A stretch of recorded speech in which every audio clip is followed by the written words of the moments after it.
वही अगली खबर महू से, जहां महू विधायक और कैबिनेट मंत्री उषा ठाकुर कोरोना को लेकर चिंतित दिखाई दी। वहीं इसके बाद उन्होंने तत्काल बुलाई आपातकालीन बैठक में कई निर्णय लिए और भविष्य में महू के नागरिकों को ऐसी कोरोना महामारी जैसी परिस्थिति का सामना नहीं करना पड़े, इसके लिए ऑक्सीजन प्लांट लगाने के लिए विधायक निधि से 60 लाख रुपए रेड क्रॉस सोसाइटी को दिए। इसके अलावा महू शमशान घाट पर इलेक्ट्रॉनिक शवदाह स्थापित किए जाने के भी निर्देश दिए हैं। साथ ही उन्होंने कहा कि शमशान घाट पर लकड़ी और कंडों की कोई कमी नहीं आने दी जाएगी, जो कि निःशुल्क रहेगा। ये निर्णय क्षेत्र विधायक और कैबिनेट मंत्री उषा ठाकुर द्वारा आपातकालीन बैठक में एसडीएम अभिलाष मिश्रा और प्रशासनिक अधिकारियों की मौजूदगी में लिया गया है। साथ ही दानदाताओं से आह्वान किया गया कि खुलकर दान करें। वहीं इस आपातकालीन बैठक में महू के नागरिकों की चिंता करते हुए मेडिकल सुविधाओं और आवश्यकताओं को उपलब्ध कराने हेतु इस कोरोना की जंग में महू के नागरिकों से आह्वान किया कि इस विषम परिस्थितियों में हम सबको सहयोगात्मक भूमिका निभानी होगी। साथ ही साथ शासन और प्रशासन अपने स्तर पर व्यवस्थाओं में जुटा हुआ है, फिर भी हम सबको मिलकर अपने क्षेत्र की जनता के स्वास्थ्य की चिंता करनी होगी। साथ आज बैठे थे एक बड़ी चिंता के निदान के लिए।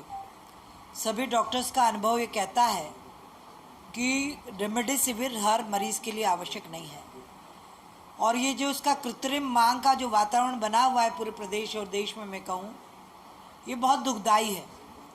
नागरिकों को स्वयं को समझना होगा और समझाना भी होगा हमें कि जब तक डॉक्टर नहीं कहते आप रेमडेसिविर के पीछे मत पड़िए।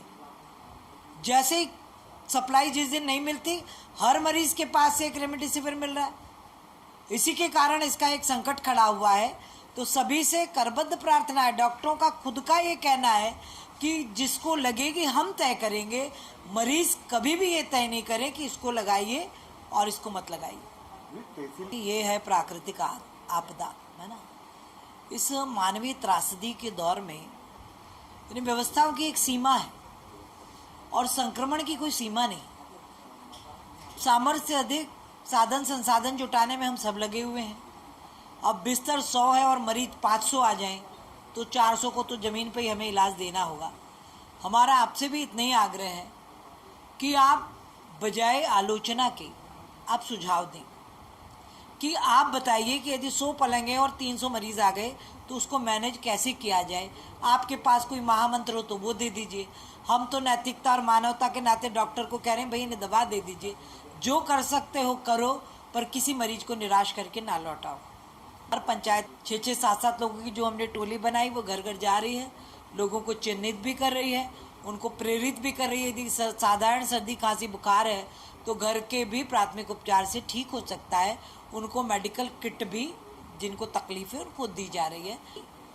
निःशुल्क अंतिम संस्कार किया जाएगा, उन्हें किसी प्रकार का कोई शुल्क नहीं देना होगा कल से। इंदौर के महू से संजय वर्मा की रिपोर्ट।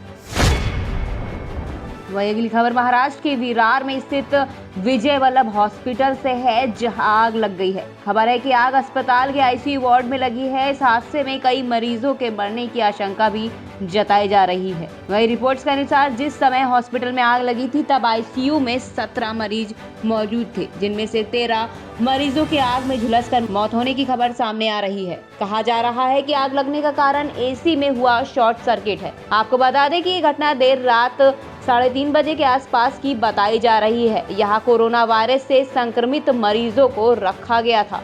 हादसा हुआ तभी कितने लोग थे वहाँ पर? नहीं, अभी मैं तो सोया था, लेकिन अभी ऊपर जाके बोला तो आदमी देखा तो आदमी लोग वेंटिलेटर के ऊपर सोए मरे हुए। बहुत हालत खराब है। हम बच गए। हम तो आई जुदानी के हिसाब से हम बच गए, उनके बहुत हम शुक्रगुजार है।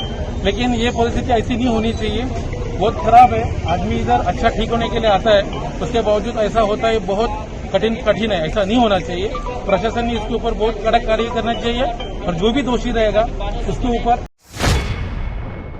देश भर में कोविड-19 महामारी के चलते जगह जगह युद्ध स्तर के प्रयास किए जा रहे हैं। इसी कड़ी में यूपी के हापुड़ जिले में पुलिस अधीक्षक के निर्देशन में हापुड़ पुलिस द्वारा त्रिस्तरीय पंचायत चुनाव को निष्पक्ष शांतिपूर्ण संपन्न कराने हेतु चलाए जा रहे इस अभियान के अंतर्गत थाना हापुड़ देहात पुलिस ने कोविड-19 महामारी अधिनियम और धारा 144 सीआरपीसी का उल्लंघन कर चुनाव प्रचार और वार्ता करने वाले 2 आरोपियों को गिरफ्तार किया है। हापुड़ से अमित शर्मा की रिपोर्ट।